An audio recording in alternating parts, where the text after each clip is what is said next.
You, John Fitzgerald Kennedy, do solemnly swear.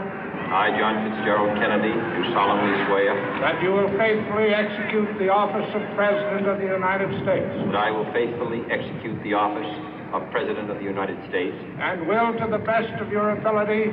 And will, to the best of my ability. Preserve, protect, and defend the Constitution of the United States. Preserve, protect, and defend the Constitution of the United States. So help you God. So help me God.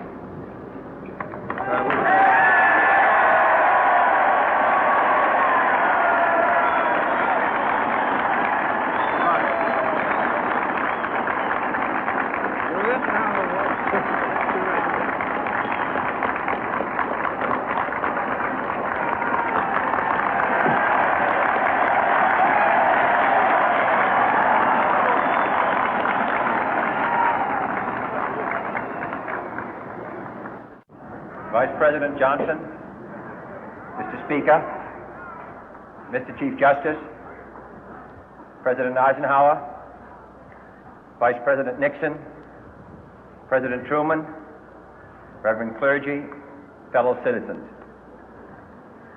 We observe today not a victory of party, but a celebration of freedom, symbolizing an end as well as a beginning, signifying renewal as well as change. For I have sworn before you and Almighty God the same solemn oath our forebears prescribed nearly a century and 3/4 ago. The world is very different now, for man holds in his mortal hands the power to abolish all forms of human poverty and all forms of human life. And yet the same revolutionary beliefs for which our forebears fought are still at issue around the globe. The belief that the rights of man come not from the generosity of the state, but from the hand of God. We dare not forget today that we are the heirs of that first revolution.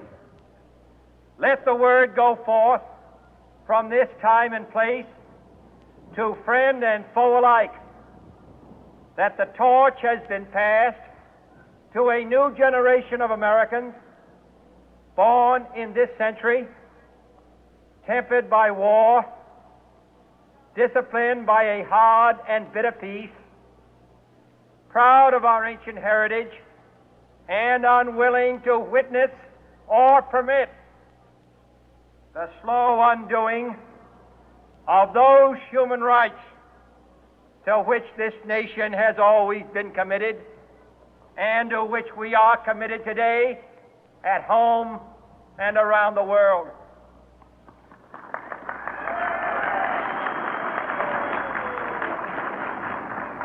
Let every nation know, whether it wishes us well or ill, that we shall pay any price, bear any burden, meet any hardship, support any friend, oppose any foe to assure the survival and the success of liberty.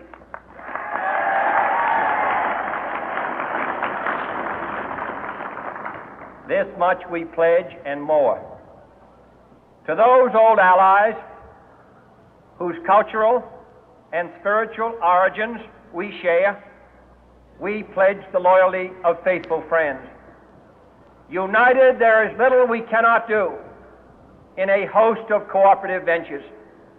Divided, there is little we can do, for we dare not meet a powerful challenge at odds and split asunder.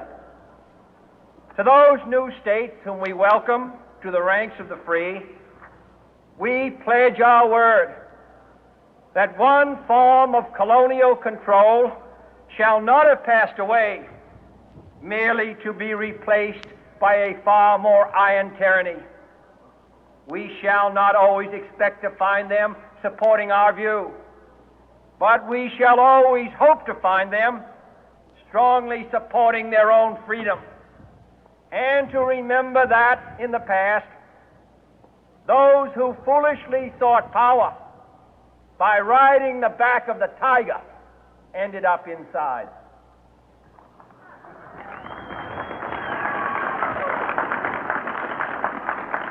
To those people in the huts and villages of half the globe struggling to break the bonds of mass misery, we pledge our best efforts to help them help themselves for whatever period is required, not because the communists may be doing it, not because we seek their votes, but because it is right.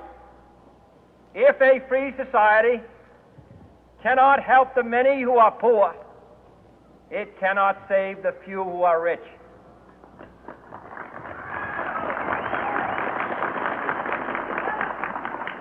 To our sister republics south of our border, we offer a special pledge to convert our good words into good deeds, in a new alliance for progress, to assist free men and free governments in casting off the chains of poverty.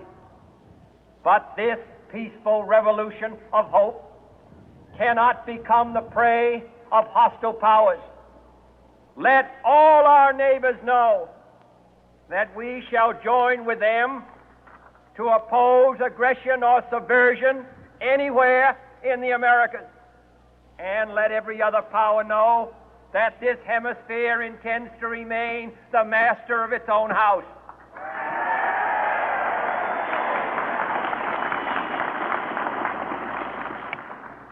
To that World Assembly of Sovereign States, the United Nations, our last best hope, in an age where the instruments of war have far outpaced the instruments of peace, we renew our pledge of support to prevent it from becoming merely a forum for invective, to strengthen its shield of the new and the weak, and to enlarge the area in which its writ may run.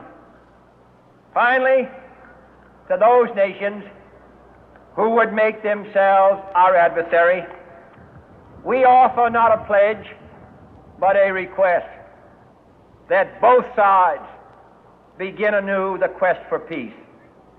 Before the dark powers of destruction, unleashed by science, engulf all humanity in planned or accidental self-destruction, we dare not tempt them with weakness, for only when our arms are sufficient beyond doubt can we be certain beyond doubt that they will never be employed.